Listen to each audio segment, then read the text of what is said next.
Reports आपण पाहताय news 18 Lokmat बुलेटिनच्या सुरुवातीला एक धक्कादायक बातमी आहे अमरावतीतून। अमरावतीतील मुलीच्या हत्येला आता वेगळं वळण लागलेलं आहे। पीडितेच्या हत्येला पोलीस जबाबदार असल्याची तक्रार जी आहे ती पीडितेच्या आईने केलेली आहे। पीडितेच्या पालकांनी ही तक्रार केलेली आहे। ठाणेदार रवींद्र सोनोने यांच्या विरोधात गंभीर आरोप तिच्या आई वडिलांनी केले। सोनोने यांनी तक्रारीची गंभीर दखल घेतली नाही, त्यामुळेच पुढची घटना घडल्याचं तिच्या कुटुंबियांचं म्हणणं आहे। ठाणेदार सोनोनेंचा मुलीशी जवळीक साधण्याचा त्यांनी प्रयत्न केल्याचा देखील आरोप पालकांनी केलाय। तर ठाणेदाराविरोधात वरिष्ठांकडे देखील पीडितेच्या पालकांनी या संदर्भात तक्रार केलेली आहे। तर पीडित मुलीची 6 जानेवारीला भर दिवसा हत्या झाली होती आणि त्याच प्रकरणाची ही अपडेट आपण बघतोय। तर नेमकं हे प्रकरण काय आहे हे सांगणारा आमचा खास रिपोर्ट बघूया।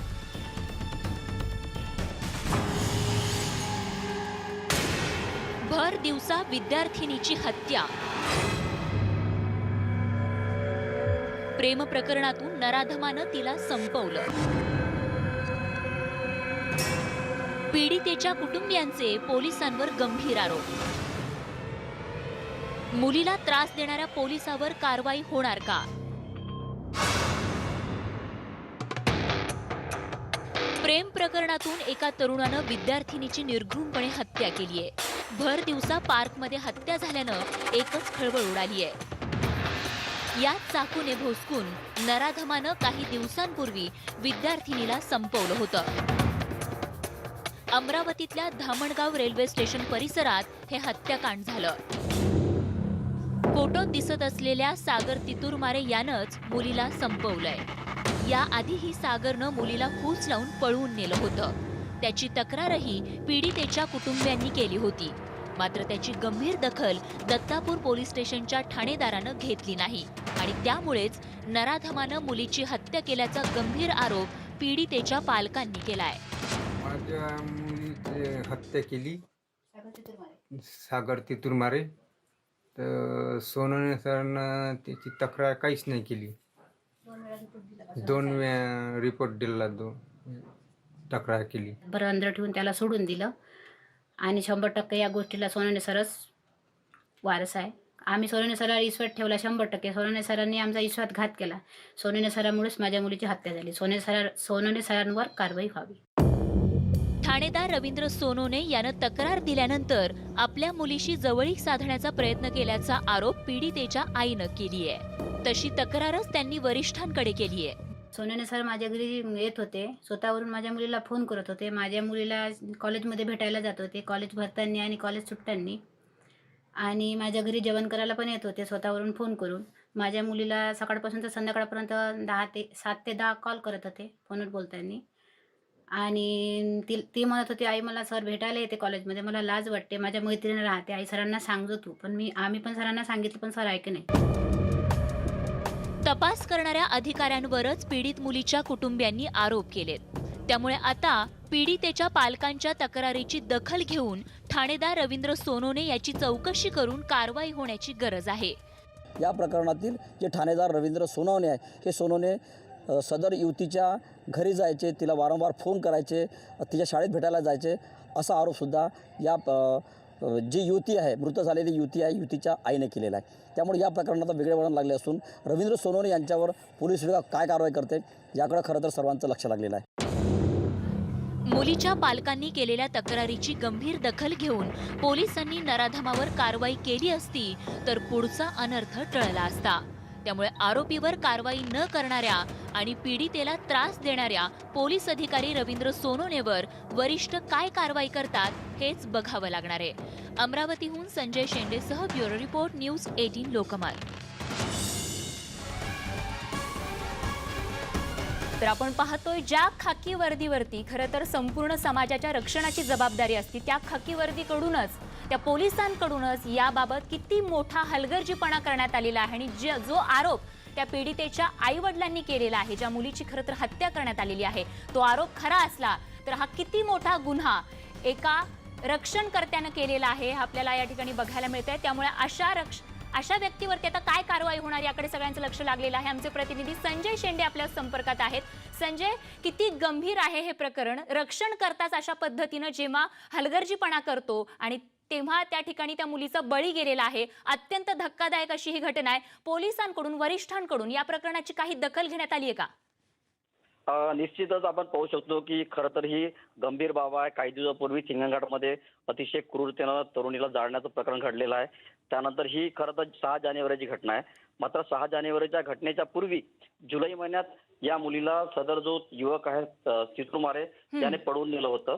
त्यावेळी पोलिसांनी त्याच्यावर कडक कारवाई केल्या नसल्याचा आरोप या पीडितेच्या मृत झालेल्या युवतीच्या आईने केलेला आहे. एवढंच नव्हे तर ठाणेदार रवींद्र सोनवणे जे आहे हे युवतीला सतत संपर्कात राहत होते. तिला कॉल करायचे, तिला शाळेत कॉलेजमध्ये भेटायला जायचे, तिच्या घरी जेवायला सुद्धा जायचं. म्हणजे खऱ्या अर्थानं ज्या पोलिसांवर कारवाई करण्याची जबाबदारी आहे त्या पोलिसांनी खरं तर सलगी साधण्याचं काहीही कारण नाही. त्यामुळे ही तक्रार जी आहे ही तक्रार आता अमरावतीच्या पालकमंत्री यशोमती ठाकूर आहेत, महिला बालकल्याण राज्यमंत्री बच्चू कडू आहेत, जिल्हा पोलीस अधीक्षक आहेत, DYSP आहे, त्या सर्वांना ही तक्रार दिलेली आहे. त्यामुळे आज पोलीस खरं तर काय कारवाई करते याकडे लक्ष आहे. आज पोलिसांच्या आम्ही प्रतिक्रिया घेण्याचा प्रयत्न केला असता यावर कोणताही पोलीस अधिकारी बोलायला तयार नाही आहे. त्यामुळे पोलिसांचं नेमकं म्हणणं काय हे मात्र अजूनपर्यंत कळू शकलेलं नाही. अगदी संजय, त्यामुळे खरं तर तुम्ही वरिष्ठांचे, पोलीस अधिकाऱ्यांच्या प्रतिक्रिया घेण्याचा देखील प्रयत्न केला, मात्र त्यांनी प्रतिक्रिया द्यायला टाळलेलं आहे. याच्यातच नेमका याचा अर्थ काय काढायचा? त्या पोलीस अधिकाऱ्याला, सोनवणेंना ते पाठीशी घालू पाहतायत का, असा याचा अर्थ काढायचा का? निश्चितच आज आम्ही या मुलीच्या हत्येच्या प्रकरणाचा तपास महिला पोलीस अधिकारी कविता फडतरे यांच्याकडे दिलेला आहे. त्यांच्याशी संपर्क साधला तर तेव्हा त्यांनी सांगितलं आम्हाला की PRO सोबत बोला. मात्र जे पोलीस अधिकाऱ्यांचे जनसंपर्क अधिकारी आहेत त्यांनी या प्रकारात बोलण्यास स्पष्टपणे नकार दिला. या प्रकरणात ठाणेदार जे रवींद्र सोनवणे आहे यांना सुद्धा आम्ही संपर्क साधण्याचा प्रयत्न केला की नेमकं तुमचं म्हणणं काय आहे, तुमच्यावर जे गंभीर आरोप केलेले आहे त्या गंभीर आरोपासंदर्भात तुमचं काय. तर त्यांचं हेच म्हणणं होतं की जे आरोपी झालेले आहेत त्या आरोपाची चौकशी होईल आणि जे होईल ते मला मान्य राहील. मात्र पत्रकारांशी बोलण्यास त्यांनी स्पष्ट नकार दिला.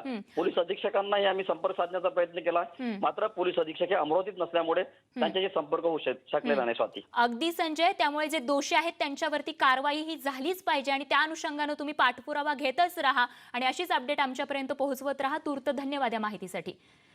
तर बघूयात पुढची बातमी. हिंगणघाट, औरंगाबाद नंतर आता सोलापुरातही एका विद्यार्थिनीवर सामूहिक बलात्कार करण्यात आलाय. 10 नराधमांनी पीडितेला धमकावून वारंवार तिच्यावर अत्याचार केलाय.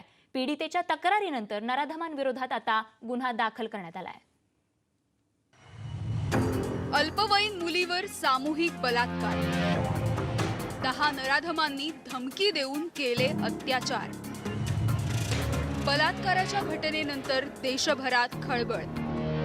सोलापूर शहरातील एका 16 वर्षीय विद्यार्थिनीवर सामूहिक बलात्कार झाल्याची धक्कादायक घटना समोर आली आहे. 10 नराधमांकडून तिच्यावर बलात्कार झालाय. गेल्या वर्षभरापासून अत्याचार होत असल्याचं समोर आल्यामुळे परिसरात संतापाची लाट उसळली आहे. अत्याचार करणारे बहुतेक नराधम रिक्षा चालक असल्याचं पोलीस तपासात उघड झालंय. पीडितेनं दिलेल्या तक्रारीनंतर पोलिसांनी तातडीनं 5 नराधमांच्या मुसक्या आवळल्यात, तर इतर 5 नराधमांचा शोध सुरू आहे. पॉस्को व ॲट्रॉसिटीचे कलम लावून 10 आरोपींविरुद्ध गुन्हा दाखल करण्यात आलेला आहे. त्यात 10 पैकी 5 आरोपी आम्ही अटक केलेले आहे. पुढील तपास चालू आहे. सोलापूर विजापूर रस्त्यावर पीडित विद्यार्थिनी रडत होती. पोलिसांना तिनं आपबीती सांगितल्यानंतर तेही अवाक झाले. एका नराधमानं तिच्यावर वारंवार बलात्कार केला. त्यानंतर त्याच्या मित्रांनीही तिच्यावर अत्याचार केले. नराधमांनी तिला वेगवेगळ्या ठिकाणी नेऊन तिच्यावर अत्याचार केलेत. यामध्ये 10 जणांचा समावेश आहे. तर एका दिवशी 4 नराधमांनी तिच्यावरती आळीपाळीनं अत्याचार केलेत. महिलांवरचे वाढते अत्याचार रोखण्यासाठी आगामी अधिवेशनात महिलांच्या प्रश्नांवर चर्चा करण्याची मागणी भाजप प्रदेशाध्यक्ष चंद्रकांत पाटील यांनी केली आहे. अशा घटना गेल्या महिन्याभरात खूप वाढत आहेत आणि त्यामुळे आम्ही येत्या विधानसभा अधिवेशनामध्ये पूर्ण दिवस महिलांवरचे अन्याय अत्याचार या विषयासाठी दिवसभराची चर्चा मागतो आणि सर्वपक्षीय चर्चा होतो. विद्यार्थिनीला धमकावून बलात्कार करण्यात आलाय. कुणाला काहीही सांगितलं तर या नराधमांनी तिला जीवे मारण्याची धमकीही दिली होती. सामूहिक बलात्काराच्या या भयंकर घटनेनंतर देशभरात खळबळ उडाली आहे. आता इतर आरोपींनाही तातडीनं अटक होऊन त्यांना कठोर शिक्षा होणं गरजेचं आहे. सागर सुरवसेसह bureau report, news 18 Lokmat, Solapur. बातमी आहे कोल्हापुरातून. कोल्हापूर जिल्ह्यात गारगोटी इथे पोलीस लाईन मधील अतिक्रमण काढल्यानं पोलीस निरीक्षकाचंच घर रॉकेल टाकून पेटवल्याची धक्कादायक घटना घडली आहे. यामध्ये पोलीस निरीक्षकाच्या घराचा काही भाग पेटलाय, ज्यामध्ये त्यांची खासगी चारचाकी गाडी देखील जळून खाक झाली आहे. संजय पतंगे असं या पोलीस निरीक्षकाचं नाव आहे. दरम्यान संशयित आरोपी सुभाष देसाई पळून गेला होता, ज्याला महागावमधून अटक करण्यात आली आहे. तर पोलीस या संपूर्ण घटनेची चौकशी करतायत. चीनमधील नानटॉंग युनिव्हर्सिटीमध्ये शिकणारी खेडमधील विद्यार्थिनी मंगळवारी रात्री आपल्या घरी परतली आहे. सादिया बशीर मुजावर ही विद्यार्थिनी शिक्षणासाठी चीनमध्ये गेली होती आणि त्या ठिकाणी वाढत्या कोरोना व्हायरसमुळे ती मायदेशी परतली आहे. तर महाराष्ट्रातील 5 आणि गुजरातमधील 7 विद्यार्थी आता मायदेशी परतले. तर चीनमधल्या नानटॉंग युनिव्हर्सिटीमध्ये शिकणाऱ्या खेडमधल्या सादिया बशीर जमावारनं सांगितलेली तिची कहाणी ऐकूया तिच्याच तोंडून.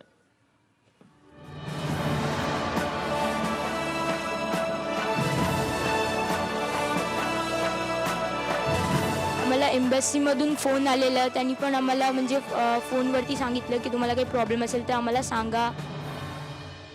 मी राहते नॅनटॉंगमध्ये, जे वुहानपासून 733 किलोमीटर लांब आहे. आमच्या इथे पण 22 केस कन्फर्म झालेली. आमच्या इथे पण सिटी आमची थोडी बंद होती, लोक घाबरलेली होती, मास्क अवेलेबल नव्हतं. आमच्या युनिव्हर्सिटीनी गेट्स बंद केलेले की बाहेरचे कोणी आतमध्ये यायला नको म्हणून, की इन्फेक्शनचा त्रास असेल म्हणून. एकतर आम्हाला तिथे इंडियन मेस आहे असं जेवणासाठी, पण ती बंद झालेली हे करोना व्हायरसच्यामुळे. आणि त्यानंतर मग आम्ही स्वतःहून खाली कुक करायचो किचनमध्ये, पण व्हेजिटेबल्स आणि जे पण साहित्य लागतं कुकिंगसाठी ते आम्हाला भेटत नव्हतं, कारण की शॉप्स बंद असल्यामुळे ते आम्हाला अवेलेबल नव्हतं. युनिव्हर्सिटीला समजलं की आमच्याकडे जेवणाचं साहित्य नाही आहे, तेव्हा युनिव्हर्सिटीनं आम्हाला प्रत्येकांना हेल्प केलं, व्हेजिटेबल्स आणून दिले, जे पण आम्हाला पाहिजे होतं ते आणून दिलं. तसं म्हणायला गेलं तर 730 किलोमीटर काही कमी नाही आहे. आणि आमच्या इथे पण स्वतः 22 केस होती. मग आम्हाला म्हणजे ती भीतीच होती की आम्हाला झालं तर आम्ही काय करणार. मग नंतरला आम्ही सगळं एकामेकाला असं दिलासा द्यायचं की नाही काय होणार. आणि मग युनिव्हर्सिटी पण आम्हाला टीचर पण खूप असे म्हणजे हेल्प करायचे, रोज भेटायला यायचे की घाबरू नका असं बोलायला. आम्ही चायनामधून शेंगा एअरपोर्टवरती बसलेलो. तिथून आतमध्ये जायसाठी आमचे टेम्परेचर चेक केलेले आणि ज्या मी टोल पास केले नॅनटॉंगपासून शेंघाई यायला, तिथे पण आमचं टेम्परेचर टेस्ट होत होते. त्यानंतर आम्ही शेंघाईमध्ये बसलो, तिथे टेम्परेचर टेस्ट झालं. मग आम्ही आतमध्ये आलो. मग तिथून आम्ही फ्लाईट धरली बँकॉकसाठी. बँकॉकमध्ये आम्ही पोचलो तेव्हा टर्मिनल्सवरती आमचे चेक झाले. त्यानंतर बँकॉकवरून आमचं फ्लाईट होती अहमदाबादला. आम्ही अहमदाबादला आलो तेव्हा पण आम्हाला एक फॉर्म भरायचं होतं इंडियन गव्हर्नमेंटला. त्यामध्ये आमचे डिटेल्स होते, नाव, नंबर, पत्ता आणि तुम्हाला कुठले सिम्पटम्स आहेत की नाही. आणि तिथे पण आम्ही डॉक्टरबरोबर आमचा एक चेकअप झाला आणि त्यानंतर आमचे टेम्परेचर टेस्ट झाले. मग इमिग्रेशन झालं आणि आम्हाला सोडलं गेलं.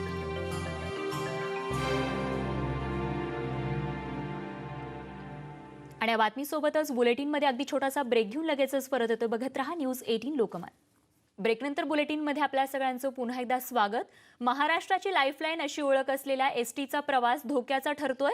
हजारो एसटी बसेस मृत्यूचा सापळा बनून रस्त्यावरून धावत आहेत. नाशिक जिल्ह्यात 30 जानेवारीला एसटीच्या अपघातात 26 प्रवाशांना जीव गमवावा लागला होता. असे अनेक छोटे मोठे अपघात घडत असल्यानं एसटीची विश्वसनीयता धोक्यात आली आहे. एसटीला वारंवार अपघात का होत आहेत याची कारणं शोधण्याचा आम्ही प्रयत्न केलाय. बघूया त्याविषयीचाच आमचा हा खास रिपोर्ट. सर्वसामान्यांची लालपरी म्हणजेच एसटी. राज्यातली शहरं आणि खेडी यांना जोडणारी ही एसटी म्हणजे सर्वसामान्यांची लाईफलाईन. अनेक गावांना जोडणाऱ्या एसटीचा राज्याच्या विकासात मोठा सहभाग ठरलाय. मात्र हीच लाईफलाईन आता प्रवाशांच्या जीवावर उठली आहे तशी चालवा या हट्टामुळे हजारो एसटी बसेस मृत्यूच्या सापळ्याप्रमाणे रस्त्यावर धावतायत. एसटी 6 ते 8 लाख किलोमीटर पर्यंत वापरण्याची मर्यादा आहे. असा नियम असताना 10 लाख किलोमीटर प्रवासाचा टप्पा ओलांडलेल्या सुमारे 3000 बसेस रस्त्यावर धावतायत. त्यामुळे प्रवाशांचा जीव किती धोक्यात आहे हे लक्षात येतं. अपघातात मृतांची संख्या कमी व्हावी यासाठी ॲल्युमिनियमच्या ऐवजी लोखंडी बॉडी बनवावी असं केंद्र सरकारने सुचवलं होतं. पण ते नवीन गाड्यांसाठी होतं. मात्र पैसे नसल्यामुळे जुन्या गाड्यांवरच नवीन सांगाडे बसवण्यात आले आणि त्याचबरोबर जवळपास 10 लाख किलोमीटरपेक्षा अधिक गाड्या रस्त्यावर धावतायत मृत्यूचा सापळा बनून. जुन्या गाड्यांना मुलामा देऊन लाखो किलोमीटर धावलेल्या बसेस रस्त्यावर उतरवल्या जात आहेत. धक्कादायक बाब म्हणजे जुन्या बसेसच्या चेसिसवर नवीन सांगाडे बसवण्यात आले. जुन्या बसचे सांगाडे 1.5 टन वजनाचे होते. त्या चेसिसवर 2.5 टनाचा भार टाकण्यात आलाय. 3100 जुन्या चेसिसवर हा प्रयोग करण्यात आला. जुन्या चेसिसवर 2 फूट लांब आणि 1 फूट उंच इतकी उंची वाढवण्यात आली. परिणामी एकेरी रस्त्यावर एसटीवर ताबा ठेवणं अशक्य होतं. एसटीचे सर्वाधिक अपघात हे एकेरी रस्त्यावरच होत आहेत. नवीन बस खरेदी करण्यासाठी महामंडळाकडे पैसे नाहीत. त्यामुळे जुन्या बसेसला नवा मुलामा देण्याचा निर्णय झाला. मात्र महामंडळाचा हा निर्णय हजारो प्रवाशांच्या जीवाशी निगडीत आहे. त्यामुळे एसटी महामंडळानं लवकरात लवकर भानावर येण्याची गरज आहे. व्हिडिओ जर्नलिस्ट संदीप मोरेसह प्रफुल्ल साळुंखे, न्यूज 18 लोकमत, मुंबई. तर तिकडे कोल्हापूर विभागातील एसटीची ही परिस्थिती काही वेगळी नाहीये. कोल्हापूर, सातारा, सांगली या भागांमधून कर्नाटक, कोकण, गोवा आणि विदर्भ, मराठवाड्यासह मुंबई, पुण्याला एसटीच्या फेऱ्या होत असतात. मात्र तिथे अनेक समस्या असल्याचं सांगण्यात येत आहे. साहेब, आता काय झालंय, लालपरींची फार कमतरता आहे. लालपरी जी ग्रामीण भागात फिरणारी आहे त्या गाड्यांची अवस्था फार वाईट झाली. गेली 4 वर्ष झाली त्यांची खरेदी नाही आहे. बाकीची सुविधा नाहीत हो, स्वच्छता वगैरे नाही ना. ह्याच्यावर प्रवासी तक्रार करतात का? तक्रार म्हणजे शक्यतो करतात. तुमच्या काळात काय परिस्थिती? सरकार बदलले त्यामुळे जरा चांगले दिवस प्रवाशांना आणि एसटीच्या कर्मचाऱ्यांना येतील अशी अपेक्षा काय ठेवायला काय हरकत नाही. तर तिकडे नाशिकमधून एसटी प्रवासाचा आढावा घेतला आमचे प्रतिनिधी प्रशांत बाग यांनी. महाराष्ट्राच्या प्रत्येक खेड्यातील नागरिकाला, शहरी भागाला, ग्रामीण भागाला जोडणारी लालपरी म्हणजे खरोखर आपल्या महाराष्ट्राची एक वेगळीच नाळ आहे, संस्कृती आहे. आपण बघतोय की ही एसटी, ही लालपरी आपल्याला दिसते समोर. ही लालपरी म्हणजे खरं तर अत्यंत प्रसिद्ध असलेली, एक आपुलकी असलेली, जिव्हाळा असलेली एक वाहन. आणि त्याच लालपरीचं नवीन रूप आलं, शिवशाही. दिसायला आपल्याला ही शिवशाही सारखी दिसते, पण ही शिवशाही नाही.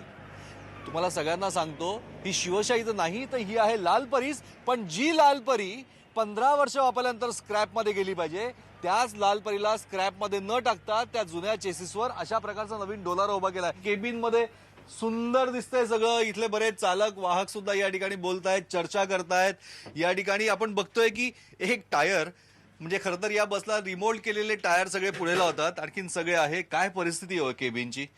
म्हणजे खरं जर गेला नवीन बस म्हटलं तर हे कशा प्रकारे म्हणायचंय, फक्त डांबरासारखा काळा रंग फासला की काय. कशी बस ही लाल बस होती पूर्वी, आता हिचा कलर चेंज केला, व्हाईट कलर. जुन्या गाडीला नवीन लुगडं. हो, गाडी तर आम्हाला नवीन दिसते. ही गाडी नवीन नसून ही गाडी जुनी आहे. हिचं किलोमीटर संपलेलं आहे, हिची क्रॅप जायला पाहिजे होती, पण हिच्यावर त्यांनी काय केले, नवीन बॉडी बांधून हिचं लाईफ वाढवली. आणि लाईफ वाढून ही रस्त्यावर चालायला योग्य नाही गाडी. हिला कुठली सुविधा नाही, हिचे टायर ब्रॅकेट नसताना ही कॅबिन मध्ये चालकाला टायर ठेवून गाडी चालवावी लागते. हिची अवस्था खराब आहे. फक्त हिला जी बॉडी बांधली ती बॉडी नवीन आहे, बाकी सगळं जुनं आहे. सगळ्यात सावळा गोंधळ आणि झोल कारभार सगळा सुरू आहे. शिवशाही जर का घेतली नसती तर त्या शिवशाहीच्या खर्चामध्ये 5000 नवीन बस आल्या असत्या, असं आज एसटी कर्मचारीच सांगतायत. हे त्यांना कळतं, मग हे सरकारला कळत नाही, परिवहन मंत्र्यांना कळत नाही. गेल्या परिवहन मंत्र्यांनी हा निर्णय घेतला, या परिवहन मंत्र्यांनी तरी त्यात सुधारणा करावी एवढीच अपेक्षा व्यक्त होते. या एसटी चालक वाहकांचीच नाही, तर महाराष्ट्राच्या ग्रामीण भागातल्या प्रत्येक नागरिकाची सुद्धा. व्हिडिओ जर्नलिस्ट हेमंत बागुलचा प्रशांत बाग, न्यूज 18 लोकमत, नाशिक. त्यामुळे आता या प्रश्नाची परिवहन विभागाकडून कशा पद्धतीने दखल घेतली जाते हे पाहणं महत्त्वाचं ठरणार आहे. या बातमीसोबतच बुलेटिनमध्ये आणखीन एक छोटासा ब्रेक घेऊन लगेचच परत येतो. बघत रहा न्यूज 18 लोकमत.